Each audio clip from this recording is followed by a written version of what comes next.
Welcome to the Play, Inspire, Unite podcast. I'm your host, Ben Rycroft. This podcast is meant to lift the curtain about what goes on at Ontario Soccer. Too often people fundamentally don't understand who we are and the role that the provincial body plays in the game, and we hope that this can change a little bit of that. Today's chat falls under that Unite portion of this podcast, and our guest is Gabriel Assis. Gabe, how you doing? I'm good. How are you, Ben? I think your role is a really unique one. You definitely have a public persona and a private persona, and I'm hoping that today we can sort of bring some of that private persona out, because I know you to be this incredibly passionate person in your role, and you have a depth of understanding about the development of our game, and I hope that comes out today in our conversation. Yeah, me too. Glad to discuss some of the items we have in our team today. Give us some context about how you got here and why you wanted to work for Ontario Soccer. Sure. I began my involvement in Ontario Soccer when I immigrated to Canada, originally from Brazil. I became a match official in Mississauga, then started working with the club in PHSA. Since then, I evolved to work with the district, PHSA, at the technical committee that implemented one of the first leagues, LTPD compliant leagues in the province. From that, I was appointed to the referee development committee for Ontario Soccer, and then migrated to be a staff member within Ontario Soccer at the match officials development team. So therefore, you migrated into senior coordinator of OPDL, then manager of OPDL, now manager of the player development program, with responsibilities ranging from academies to OPDL to regional managers. Now, you really could fall under the play portion of this series for me, but you look at all the programs that you're sort of pulling into your line of work, it really requires doing a lot of uniting. You're speaking across a large spectrum of people and to a large spectrum of components and departments. Speak to that a little bit about how your challenges are to sort of bring those people together and unite around those programs. Yeah, for sure. It would fit under the play banner as well, Ben. For me, coming from that perspective of the match official component, it really helped me understand how the game was developing in Ontario. Came right at the right time, I would say, around 2012, when LTPD was rolling out in the province. That gave me the ability to see the development from the grassroots component at our club, and now looking from a provincial body level. The focus of our player development team is in several areas. We cover from the development of grassroots and player development programs to club development and the club development club excellence award, as well as the accessible soccer, which is another area of passion that we have within the bringing that accessible soccer into the player development component of Ontario Soccer. Also, we offer services in the academy stream over the academy program and the OASL, and the leadership of OPDL, our Ontario Player Development League. The OPDL being under its fifth season, just very recently getting underway, and it's been a long road to get us here. The league is now fully rolled out across all age groups. 25 club and academy license holders are confirmed for the season, and the continued expansion, we see this program reaching into most areas of the province now. Now, what is this program, or when this program began, what has surprised you most in the last 5 years in working with our license holders and working with our athletes across the province? The OPDL it's one of the first standard-based programs in the country. So with that, you have some misconceptions and some misinterpretation of the goals and objectives for the program. I think the major misconception is the isolation of OPDL as only a league, when in fact it's more of a program and encompasses our player, coach, and match official development around that as well. So just expand on that a little bit then. So how does that coaching development, the match official development, the player development all sort of come together? What are the other components that people don't necessarily see in the day-to-day?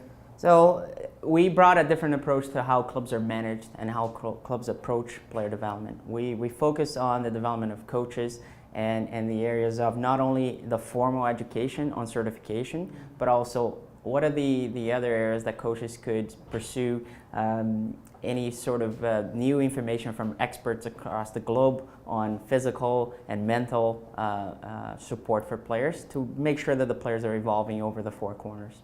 So again, not everybody understands what that is. So explain what the four corners is for people to sort of fundamentally understand what that's about. So we look at players over four corners, one being technical, physical, mental, and emotional, and social emotional. And that means we're not looking to form soccer players, but we need to form individuals that are able to contribute to society on a larger scale. So as we move forward, as players move forward to the talented pathway, we need to make sure that all four areas are connected and supporting the player to actually reach the next level. And so what would the next level look for them? We're looking within our talented pathway. We have League One as one of our sister programs.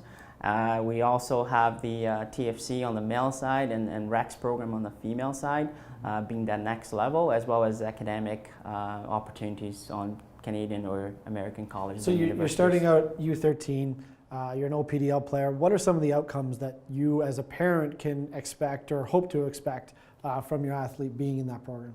The objective of OPDL through some of the possible outcomes are national team programs, provincial team programs, as well as I said, pro academies with TFC in the province and the Rex environment for female players. So how is OPDL different than, say, a traditional league that has competition structure the way that it is? Just explain people generally. What are the differences that you see between OPDL and those traditional leagues? Although we have league in the OPDL acronym, our focus is on training environment. 75% of our focus is on training environment and how players are developing within their group and within their team. That's one of the main differences when it comes to a traditional league, as you called. Our objective is on the development of players more than it's on team achievements or how many trophies you collect over the course of your career, but how you're progressing over the course of the years. And so what are we seeing so far? We're into that 5th year now. What are we seeing with these athletes in terms of their progression? Or what percentage are we at in terms of national team? Has that number gone up? Well, we've seen an increase on the number of players moving up, and that's one of the things that we have to make sure that not only we move more players to the next level, but we have players that are exceeding within the next level. And then we see an increase on the level of play drastically since the implementation of OPDL. The foundation that's set in the OPDL, it's what allows those players to move into Rex and TFC environments and excel at those environments. And there's data and metrics to support that, right? Definitely.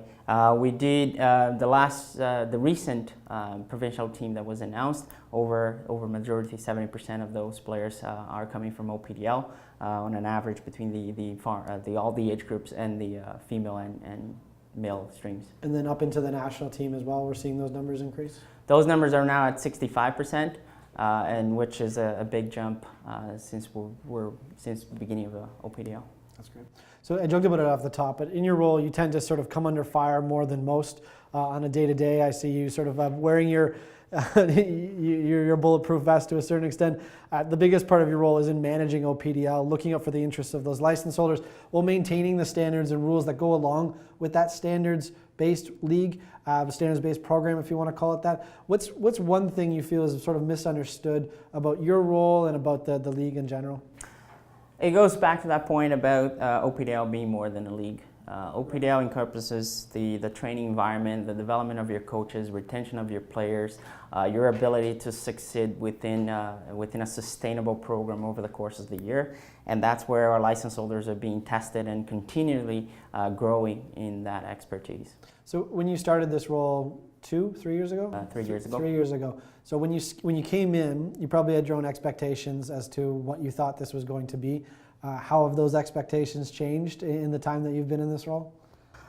We've seen a massive increase on anything that supports and it's around OPDL. OPDL, I believe, set the foundation. It was a keystone for many other programs that supported match official, coach and player development. We've seen on the areas of coach retention and development within a club as well as within the program improvement. As I mentioned before, the OPDL Coach Certificate Program allowed them to be in contact not only with their formal stream of education, but with other areas that we've seen across the globe. Further, the OPDL offered the great or possibly the better environment that we have now for the new initiative from Canada Soccer with their children's and youth license.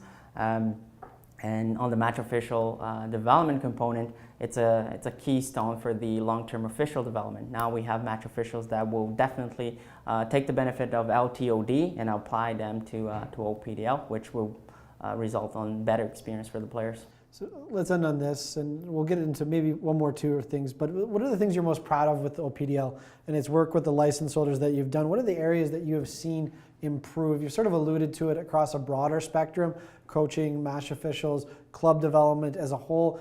Specifically, what are the things that you're proud about that you've seen sort of become part of the lexicon or part of the environment in soccer in Ontario?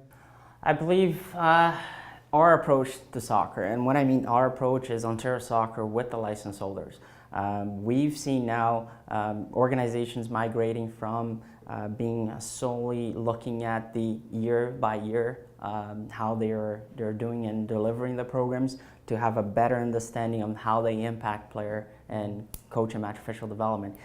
They now understand long-term planning. They now have a better understanding on how they impact not only the players that are coming through their system, but the overall ecosystem in the province. So maybe we'll end on this one then. What are some of the things that you feel are still not understood about OPDL? If you could sort of snap your fingers today for tomorrow for people to understand, what would you want that shift to be?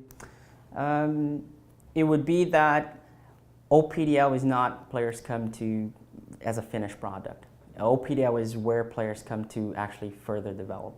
It's not the end of the road, it's just the beginning of the pathway. So that's it for today. Gabe, thank you for joining us. If you see him on the field, stop over, say hello, share your thoughts on what you heard about him today, about what we're talking about in general, and just anything in general. You can find him on Twitter as well, at Gabe_Assis. Always up for a conversation, has lots to say, and he's really well informed. He's not as the stiff person that people perceive him to be. He is the rules and regulations guy, and so he sometimes gets that moniker attached to him, and I don't think that's fair. There's a lot of passion behind that man as well. If you like what we're doing here, drop a like on this video. If you haven't already, subscribe and hit the notification bell so you're never going to miss a video. And until you join us next, we encourage you to play, inspire, and unite.